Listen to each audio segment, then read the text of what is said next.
In this era of social media, it's common to see families who have kids at the front and center of their influencer-style family businesses. But should there be a line drawn to capitalizing off of the children? Joining me now here in studio, parent Lewis Hunter and influencer Nushin Rugari. Glad to have you here on the Factor Uncensored. So you know about this. Your children or your child is involved. So when people say, I'm uncomfortable putting my child on social media, let alone making them an influencer, a part of the family business of influencers. Your thoughts on that? I think, depends on the age, I would say, but I definitely think it's okay. I think if you start them early, you can set them up to be a business by the time they're old enough, let's say, to go to college. They're not a broke college student. They may be able to work with brands. Particularly me, I work in sports, volleyball. I work with athletes. I help my athletes with their social media pages for that point, also to be noticed by colleges. So it depends on how you're, what are you looking at it for? Is it because of exposure, for the wrong thing, or for the right thing? Now, do you have any children that may be involved in the family business of being an influencer, and are they making significant money? Not particularly my son. He's a little lazy for social media.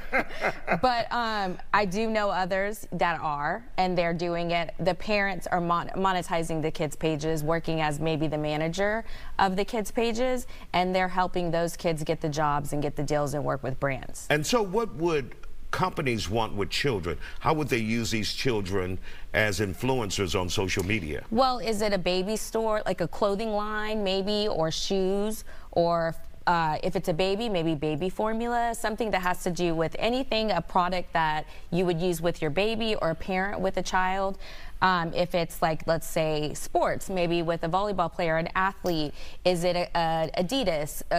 Those are all brands that you could have work with your kids.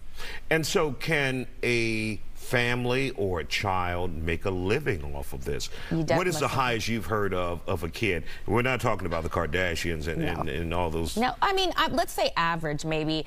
Let's say if you're a micro influencer, maybe you could make anywhere from $100 a week to a couple of $1,000s a week. So thinking of building that throughout, a child to college, you could have college paid for.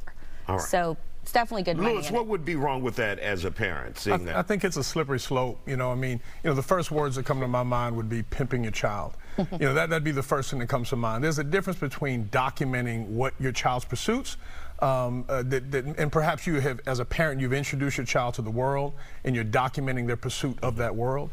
Which I've seen you do. My son graduated. My son got engaged. My son, absolutely. And that's a great thing. You're proud, right? Whenever you plant the seed in a child's head that, look, this is a career choice. This is something. I look at the motivations. The motivations in my mind translate to either ego, wealth, or pride. It's a missed opportunity. You're living vicariously through your child. And if you look at all child actors, they've had to establish laws in Hollywood for print and media. The Coogan's Law in 1938, that protects the money that's made from child actors on film and print media. There's no protections for the internet for children. So literally a parent can essentially pimp their child out and win big. And, with the way that child actors throughout history have ended up, we're talking crime, drugs, or, they end up eating their pistol, and so it's one of those things to where it's a slippery slope. I don't think it's a parent's job to choose or influence in such a way. I have a tremendous influence on my children, even now.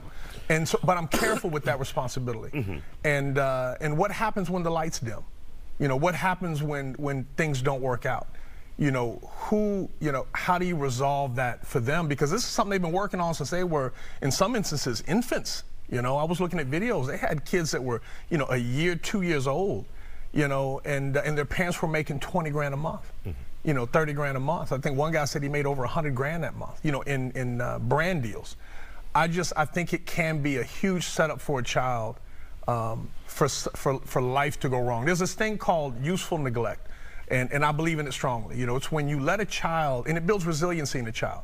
Let a child do what it does, and you watch them, So those are my thoughts. We thank you.